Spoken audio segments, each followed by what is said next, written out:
Não Chora. Ele se passa em algumas horas na vida de uma mãe solo. Ela não consegue levar, por uma questão da agenda da escola, ela não consegue levar o filho na escola e acaba tendo que tomar a decisão de levar o filho para o trabalho. O filme vai falando sobre essa pressão que essa mulher vai vivendo no cotidiano dela, né? Então, a cada momento, ela está resolvendo alguma coisa que seja necessidade da criança e, ao mesmo tempo, não conseguindo reagir às violências que são naturalizadas, né? Então, é a falta de apoio, que às vezes vem da mãe, que também está pensando no dia a dia dela, é a falta de compreensão das pessoas que estão no trabalho, e, ao final do dia, ela passa o dia inteiro ainda tentando, a todo momento, uma ajuda e um apoio do pai do seu filho. E não encontra, não consegue ter contato com essa pessoa, e no final do filme ela encontra e se vê de frente com um dos maiores entraves dela. Quando a gente pensou nesse projeto, a gente queria falar sobre pensão alimentícia, sobre o quanto é difícil você criar uma criança, né? A gente fala sobre mãe solo e sempre pensa no apoio emocional, mas a gente também queria falar sobre o apoio financeiro, né? Afinal, custa dinheiro também cuidar de uma criança.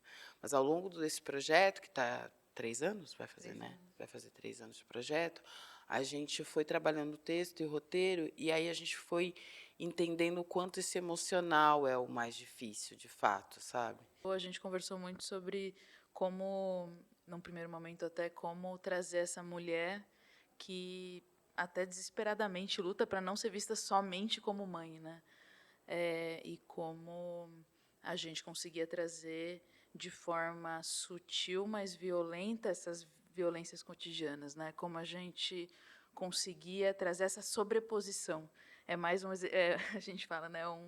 É uma experiência de avalanche. Nenhum momento a Raquel, né, a nossa personagem, ela fica tranquila. Ela não senta, ela não respira. Aliás, o único momento de respiro no filme é na conexão com o filho no trem. Então é o único momento assim de respiro. Aliás, é esse momento de respiro e o momento antes do dia começar. Aquele plano do café, olhando o café sendo feito, assim.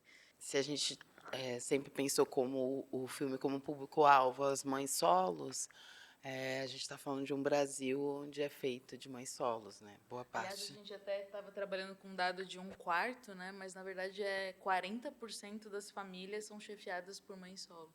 40%. Então a gente acaba atingindo o público também dos filhos, né? Que consegue reconhecer a mãe naquela história. E isso tipo, é para isso que a gente fez o filme mesmo. A gente queria falar disso, a gente queria falar para essas pessoas. Então a gente está ontem entre os favoritos. Foi Muito incrível. especial.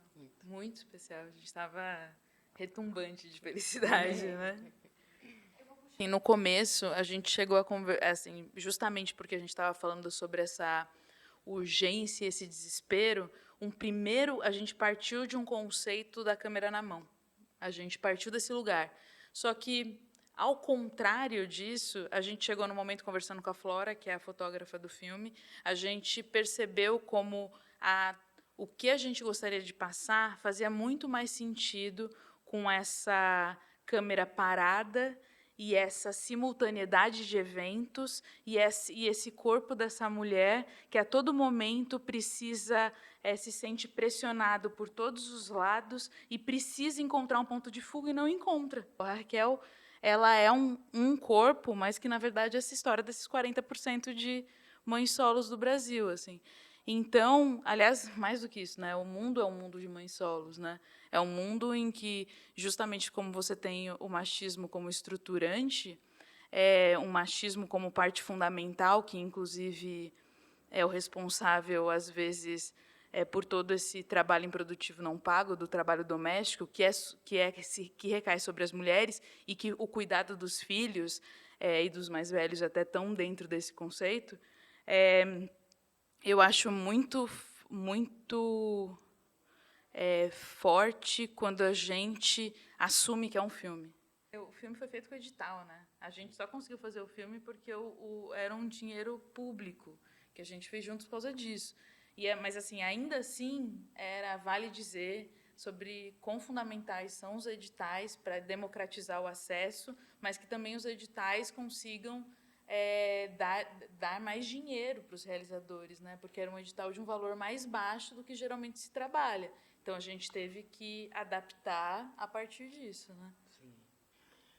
E aí, enfim, a gente fica com uma vontade tão grande de falar 5.000 coisas, e aí a gente foi e vai trabalhando e vamos diminuindo, diminuindo, diminuindo, diminuindo. A sensação que dá é que você está diminuindo as coisas que você quer falar, mas quando, tipo assim, o resultado final do filme é basicamente tudo que eu queria falar, assim. Obrigada. Foi. A gente Obrigada a falou muito, todos do né? Quinofórum, obrigada pelo festival, foi muito importante para a gente estrear aqui em São Paulo, com a galera, chamar nossa família, Sim, sim. que participou, né? A da Carol Sim. foi figurante. É verdade. A sua casa? Filmou na Minha sua casa, casa. filmamos na minha Sim. casa e chamar minha família para ir na sala de cinema ver um filme. E foi muito massa. E ontem, aqui, esse momento também, foi incrível. Então, é isso. É só agradecer pelo festival. E vamos aí junto.